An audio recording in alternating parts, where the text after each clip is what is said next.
Disfrutar de estas entrevistas que uno no tiene todos los días la oportunidad de hacer. Estamos hablando de un comunicador y militante muy importante del campo nacional y popular que tiene una vasta trayectoria. Estamos hablando de Pedro Lanteri, que ex director de Radio Madres, AM 530. Hola Pedro, ¿cómo estás? Te saluda Sergio Centenaro. Estamos junto a Ronnie Fuchs aquí en Radio Lateral haciendo este programa con Fundamento Criollo, emitiendo desde la Casa Patria Misiones. ¿Cómo estás, Pedro? Qué gusto saludarte. El gusto es mío, estoy muy bien, muchas gracias, un abrazo grande. Bueno, estabas iniciando la presentación y me vas a ayudar a completarla. Estaba comentando que a partir de 2005 estuviste como director general de Radio Madres AM 530, Somos Radio, y Ujú. qué honor, cómo fue esa experiencia, realmente muy lindo. Sí, efectivamente, en aquel entonces no se llamaba Somos Radio, sino era la primera de la izquierda, es la radio de las Madres de Plaza de Mayo, que, bueno, me convocaron, yo colaboro permanentemente con las Madres desde el año 79, fines del 79.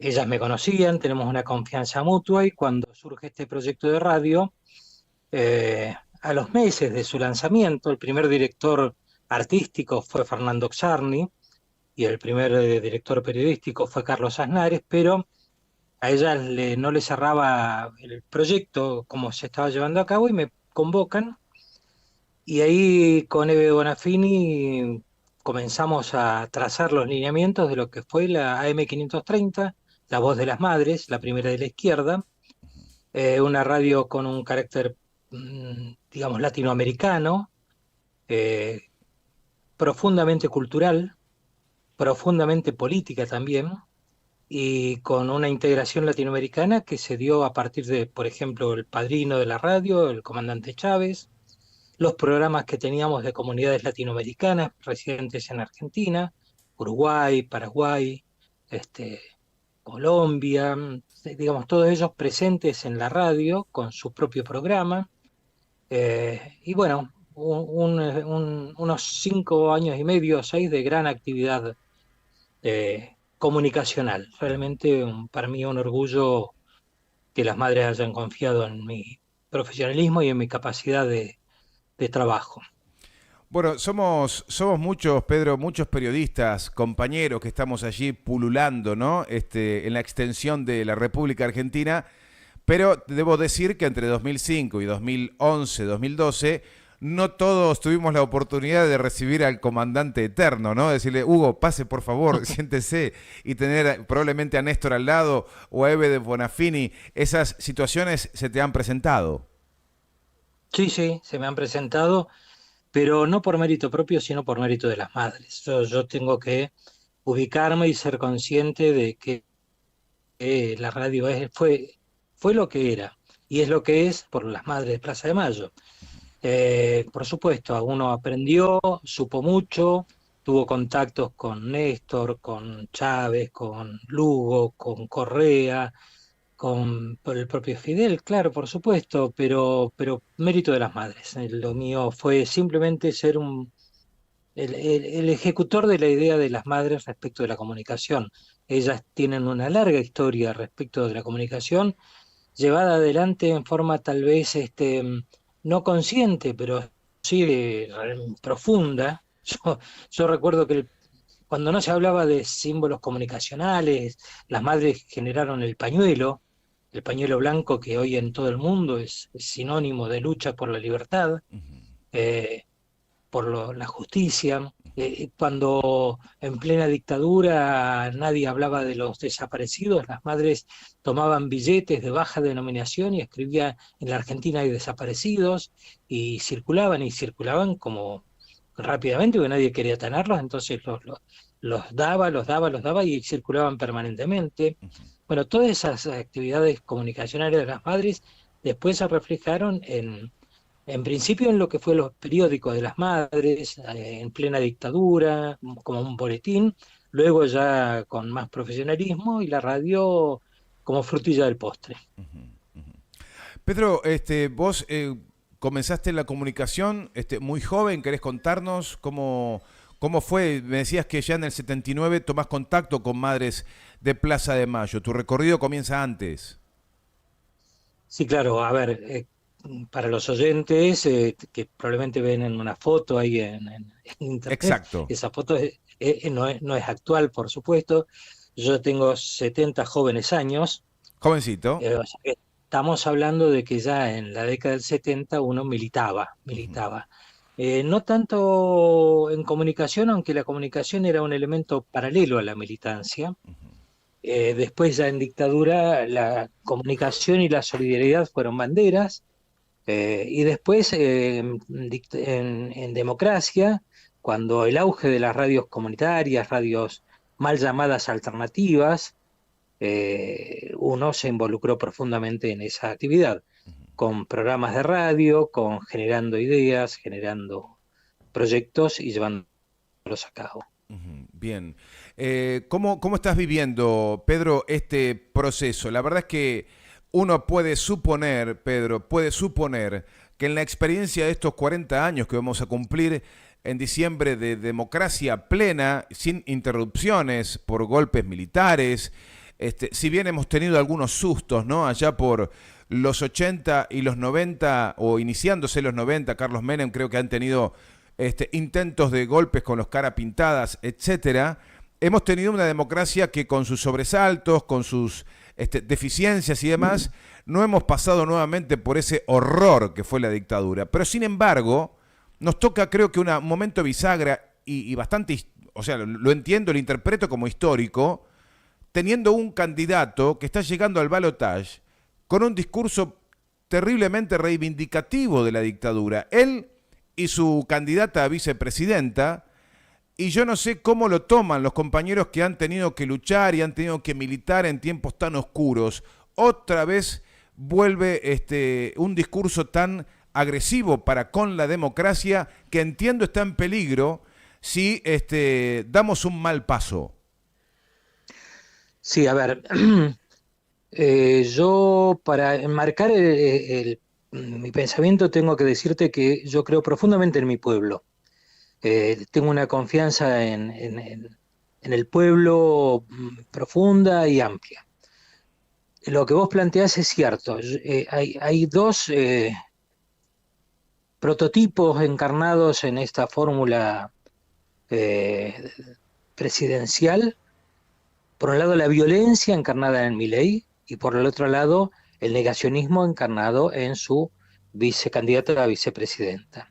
Una fórmula nefasta, que además está acompañada por quien destruyó la economía en estos últimos 40 años, digamos, profundamente, que fue Macri, que nos endeudó por 100 años, cosa que no se habla mucho, ¿no? La deuda que tenemos por 100 años en la Argentina, producto de la gestión de Mauricio Macri.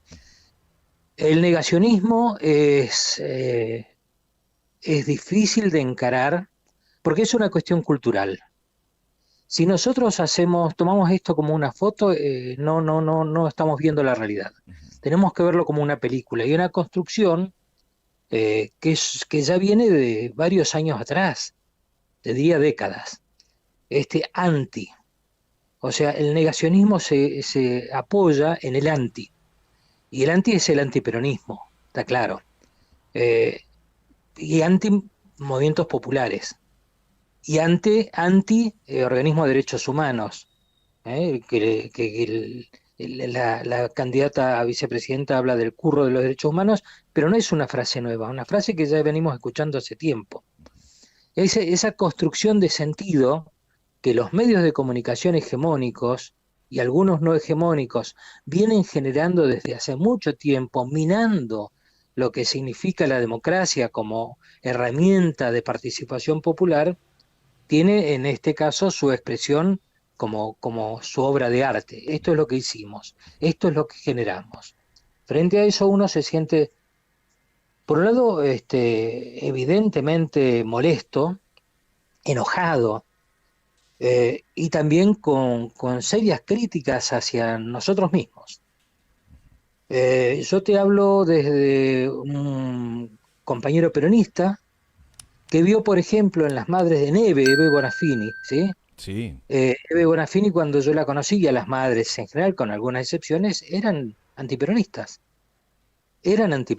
algunas porque le echaban la culpa al gobierno de Perón por haber iniciado la represión, cosa que tenía que ver con lo que los medios de comunicación le generaron. Pero después Eve, y te hablo de Eve como persona emblemática, aunque podría hablar también de Estela Carlotto y de otras, de abuelas y de otros, digamos, familiares, cuando Néstor Kirchner con claridad meridiana se proclama hijo de las madres y compañero de los desaparecidos, entienden lo que es el peronismo, entienden lo que es el movimiento popular. Y a partir de ahí yo lo he visto en Eve, como Eve comenzó a leer a Evita. La primera lectura que acerca a Eve al peronismo es el libro de Eva Perón.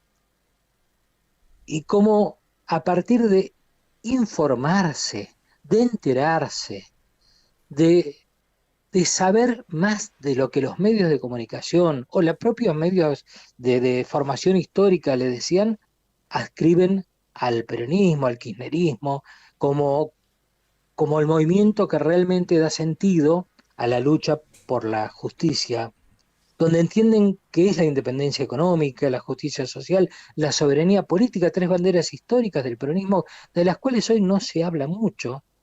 Entienden lo que fue el gobierno de Perón, la participación de Evita y también el gobierno de Néstor y Cristina como una herramienta que permitió la movilidad social ascendente. Y esto lo entrecomillo porque ¿cómo le explico yo a qué significa movilidad social ascendente a un purrete, a un gurí, a un chico que recién comienza a salir a la vida pública? Nosotros llenamos de palabras raras algo que es sencillo, que es la posibilidad de ser más de lo que hoy sos. Que te lo dio el peronismo. Que tu familia tenga una casa propia, que vos tengas estudios, eso te lo dio el peronismo, pero nosotros no lo explicamos. Entonces, hay generaciones que toman esto como normal, como esto es así porque tiene que ser así. No entendieron de la lucha. Lo mismo pasa con la democracia. Sí, vivieron 40 años en democracia, generaciones de gente que hoy tiene, hasta te diría, qué sé yo, 45, 50 años, vivieron en democracia y entonces toman la democracia como algo normal y por eso son proclives a bastardearla, porque no es un bien por el cual se luchó y por el cual se sacrificó, sino algo que ya está dado. Ahí está como si no hubiera, nuestra obligación. claro, como si no hubiera posibilidad de reversión, ¿no? Claro, claro, exactamente, cosa que nos ocurría, no nos ocurría a nosotros como generación, porque nosotros veíamos los atisbos de democracia como ventanitas que se cerraban rápidamente. Lo nuestro eran las dictaduras militares, los golpes militares. Entonces, por eso la lucha tenía sentido y tenía fundamento. Una lucha por la democracia, por el ascenso de los movimientos populares al poder.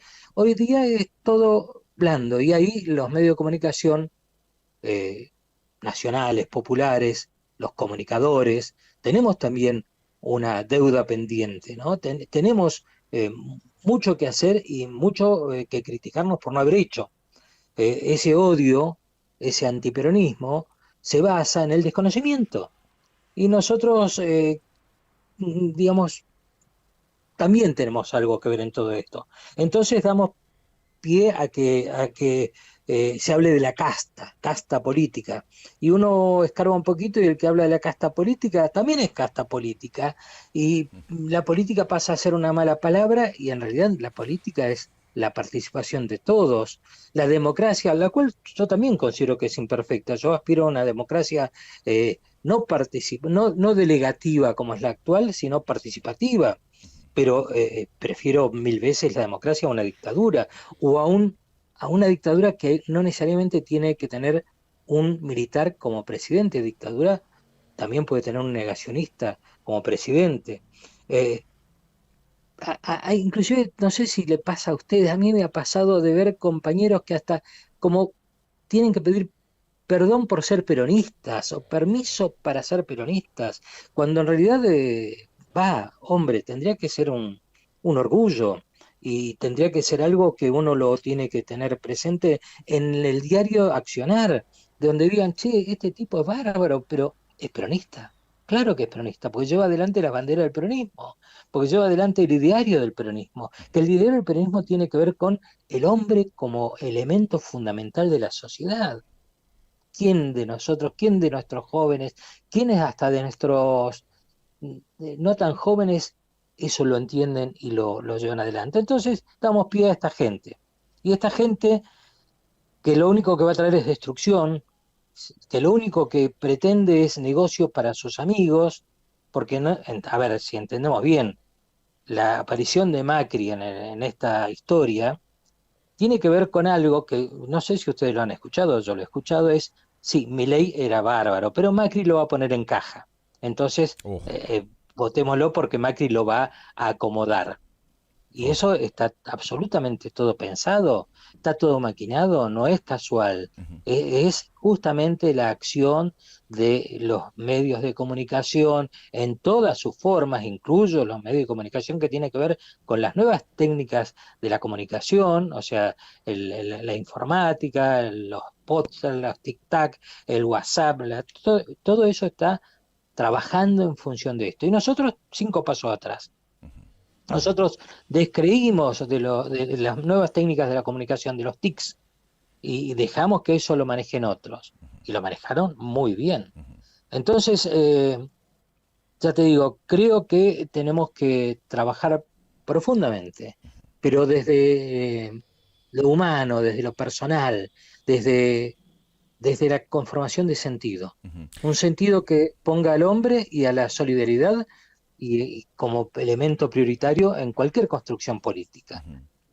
Pedro, ¿y cómo desencriptás lo realizado durante estos 4 años por el gobierno del Frente de Todos? Yo sé que te hago una pregunta en la que podemos estar 5 horas tranquilos hablando y tratando de analizar lo que fue sequía, guerra de Ucrania, Rusia, no sé, deuda con el Fondo Monetario Internacional que nos trae Mauricio Macri, la pandemia. Podemos estar mucho tiempo, pero ¿cómo desencriptás? ¿Cómo, no sé si sos de los que les gusta ir al cruce directo con personas que piensan totalmente distinto o tratás de moderar ese tipo de choques, pero a la hora de convencer o evangelizar a alguien para pedirle el voto para este 19 de noviembre, ¿cómo le explicamos Ujú. qué experiencia fue el Frente de Todos y por qué Sergio Massa es una experiencia superadora? Vos utilizaste una palabra que la tomo y construyo a partir de esa, que es evangelizar. Eh, Provengo de la experiencia social de la Iglesia tercermundista, eh, y en esa formación una frase nos ha marcado que es: hay que ser fríos o calientes porque a los tibios los vomitaré. Sí. Eh, yo creo que en estos 4 años de gobierno del Frente de Todos, con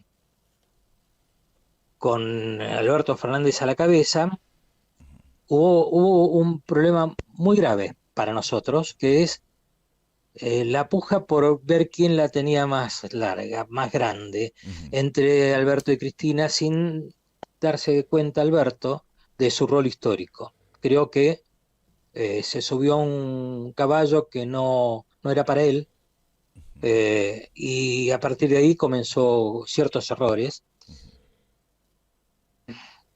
que nos llevaron a esta situación. Insisto, coincido contigo, hubo pandemia, hubo sequía, hubo un montón de cosas, pero recuerdo cuando Néstor asume el gobierno con un 20 y pico % de los votos, donde la correlación de fuerzas, palabrita que yo siempre pongo en duda, no le daba para nada. Él puso el cuerpo y las convicciones y logró lo que logró. Y eso es básicamente lo que se le pide a un representante: poner el cuerpo y las convicciones. Las madres de Plaza de Mayo, en un discurso de Eve en plena dictadura, planteó que ellas soñaban con que en algún día un hijo de las madres iba a cruzar esa plaza de Mayo sembrada de azucenas para llegar a la casa de gobierno. Y eso ocurrió. Ocurrió con alguien que dijo, no voy a dejar mis convicciones en la puerta de la casa de gobierno. Y voy a pensar en el otro como función de gobierno. Entonces sí, hubo errores, evidentemente, comunicacionales a montón. Yo creo que los más graves fueron en el ámbito comunicacional y educativo. Y eso es por cierta tibieza, por querer andar a dos aguas, por querer quedar bien con Dios y con el diablo. Massa, en este caso, plantea el diálogo, plantea la integración, pero no deja las convicciones, ¿sí?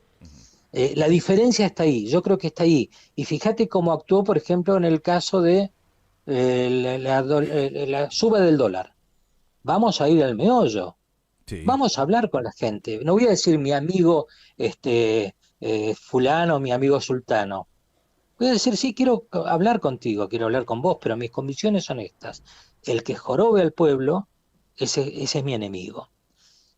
Y ahí se está generando otra forma de pensamiento nacional que tiene que ver con la historia del peronismo, con Perón de sus últimas épocas, con el Perón que abría las puertas para generar un movimiento nacional amplio que nos saque de un pozo en el cual nos han metido y el cual no merecemos. Tenemos un país evidentemente muy rico, donde esa riqueza está mal distribuida. Bueno, hay que trabajar en eso. Y seguramente, para hacer una tortilla, vamos a romper algunos huevos, pero tenemos un candidato que está dispuesto a hacerlo. Eh, por supuesto, creo que el movimiento tiene todas las vertientes que tiene que tener un movimiento.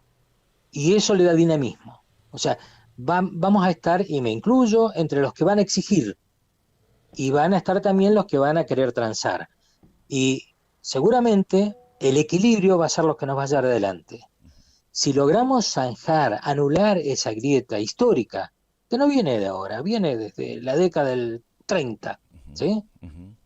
Te hablo del irigoyenismo, mirá de lo que te estoy hablando. Sí, sí. Donde pueblo y antipueblo, esa es ricos y pobres, digamos, los que tienen mucho y los que no tienen nada, esa grieta está siempre. Y la manejan siempre los que tienen el poder. Bueno, acá se trata de escuchar a ese pueblo subterráneo sublevado, de permitir la participación activa de los representantes territoriales, de generar una democracia en la cual uno se sienta, che, pero este piensa como yo, está bueno, y este hace como yo, y está bueno, y este no tiene miedo de embarrarse, y está bueno, y este baja y me habla como yo entiendo, y está bueno, mientras que el otro lo único que hace es manejar una motosierra que tiene, ahí está digamos, su distintivo, la destrucción, Exacto. que no exista el Estado, y el Estado uno sabe y tiene que explicar que sirve justamente para proteger al débil, porque el poderoso no necesita ser protegido. Y ahí está el Estado, pero este quiere destruirlo. Claro, destruimos el Estado. Y entonces, ¿quiénes van? Y va a haber una casta que no va a ser política, sino va a ser económica, pero va a estar esa casta, que siempre estuvo, más o menos, a un costadito a otro, y el pueblo sojuzgado, con sus recursos naturales regalados, con sus industrias cerradas, con la miseria dando vuelta, con sus jubilados teniendo que vivir de la caridad ajena, con los estudiantes embargados, si pueden llegar a estudiar, y con un pueblo sojuzgado. Eso es lo que se nos plantea como alternativa. Pedro, para redondear, ir cerrando, agradeciéndote profundamente este tiempo, estos minutos que nos has dedicado, a los que les has puesto una intensa profundidad, que la verdad que quiero escuchar después esta nota una y dos y varias veces. Quiero cerrar en torno a la comunicación contrahegemónica, a lo que podemos hacer humildemente desde cualquier rinconcito del país. Y me voy a regir por una frase que dijo el comandante Ernesto Che Guevara. Dijo, al imperialismo no hay que darle ni un tantito así de ventaja. ¿Qué es lo que podemos mejorar desde la comunicación? ¿En dónde nos estamos equivocando? ¿Qué podemos hacer? ¿Y qué tan grave es tomar a la ligera desde el fondo de la cuestión cosas importantes que tienen que ver con definiciones identitarias del campo nacional y popular y también de las formas, de cómo hacemos las cosas? Bueno, es un desafío enorme, por supuesto que sí, al cual no le escapo. Yo creo que tenemos que volver a repensar la comunicación popular, repensarla profundamente. En los últimos tiempos y a partir de la bienvenida, que podamos contar con miles de herramientas comunicacionales a nuestro alcance, por ser gratuitas, por ser económicas, por ser populares, como son los medios como esto que estamos utilizando ahora, está bueno, pero también esto fue acompañado por algo que es el individualismo o el personalismo. Es yo tengo un micrófono y quiero tener razón y quiero que el resto piense como yo y entonces le voy a hablar desde acá, desde un lugar de superioridad. Eso es un problema grave que tiene que ver con cómo entendemos la comunicación. Y el otro es cómo la manejamos a la comunicación. Lo primero se refleja en por qué nos cuesta tanto unirnos a los comunicadores populares. ¿Cuántas redes de comunicación hay en la Argentina casi sin diálogo entre ellas? Qué fuertes seríamos si pudiésemos unirnos. Tendríamos una fortaleza, pero inimaginable. Sin embargo, esa cuestión del individualismo, de la cual a veces somos inconscientes, pero la tenemos ahí, nos joroba. Por otro lado, nosotros apelamos mucho al discurso y poco mucho a la razón y poco a la emoción. Y eso es algo que ellos han hecho, pero muy bien. Lo han trabajado muy bien. Yo creo que nosotros tenemos que hablarle al corazón más que al cerebro, la sensibilidad más que el razonamiento. Si nuestro corazón recibe nuestra comunicación, el corazón va a abrir el cerebro. En cambio, si el cerebro recibe la comunicación, queda allí, no pasa al corazón. Y lo que no pasa al corazón no se siente profundamente. Puede ser llevado, digamos, olvidado rápidamente, puede ser. Creo que tenemos que volver a formas de comunicación popular olvidadas del radioteatro. Fíjate vos, yo creo que, Mordisquito, yo no sé Sí, si todos saben quién fue Mordisquito, sí. pero esa forma de comunicarse de Mordisquito, hoy día pones un discurso de un programa de Mordisquito en la radio y a los 3 minutos el oyente queda pasmado, en silencio, escuchándolo. Y yendo para acá, yo te diría, Saborido Capusotto, Sí, ¿sí? también, Tipos también. que en, en su, eh, en su forma de comunicar hacen política claramente. Sí. Bueno, nosotros tenemos que trabajar en eso. Tenemos que llegar al corazón de la gente. Eh, a ver, en su momento yo le decía en la radio a algunos compañeros, bárbaros compañeros, pongan algo de Palito Ortega en la radio. Pero ¿cómo? Pongan a Sandro. Pongan, qué sé yo, Industria Nacional, eh, ¿por qué pongan a Gilda o al Potro Rodrigo? Ujú, Pongan, ujú, porque esos somos nosotros. ujú, Esa es nuestra identidad. ujú. Está todo bárbaro con Silvio Rodríguez, está todo perfecto. A mí me encanta, eh, pero también me encanta Gilda. Silvio me hace lagrimear y Gilda me alegra, me hace bailar. Bueno, eso es lo que tenemos que hacer nosotros como comunicación, repensar nuestras fórmulas comunicacionales. ¿A quién nos dirigimos y por qué nos dirigimos? Yo quiero despertar, no quiero dar certezas, quiero generar dudas, Bien. que a partir de lo que yo pueda decir, la gente dude de sus propias creencias y a partir de esa duda comenzarán a buscar. Eso está bueno. Yo Claro, quiero generar alegría, claro. quiero generar solidaridad, quiero generar emoción. Y después el resto lo de la política. Pedro, impresionante. Gracias por esta nota. Gracias por conversar con nosotros en días muy sensibles, ¿eh? Estamos camino a una definición, creo que bisagra e histórica de nuestro país y esperamos que nuestro próximo contacto, Dios mediante, sea con un resultado que estamos deseando. No me cabe ninguna duda que va a ser así. Te mandamos un abrazo muy grande, Pedro, gracias. Que estén muy bien, gracias a Hasta ustedes. pronto. Pedro Lanteri, comunicador, militante, un extraordinario compañero del campo nacional y popular, trayéndonos claridad en su discurso, firmeza y con mensajes muy vívidos, ¿no? Ha tenido pasajes muy importantes de la historia que los ha vivido en carne propia. Ustedes escucharon, desde el año 79 su acercamiento a Madres de Plaza de Mayo ha sido parte de su derrotero militante que aún lo viene sosteniendo con todas las banderas en alto.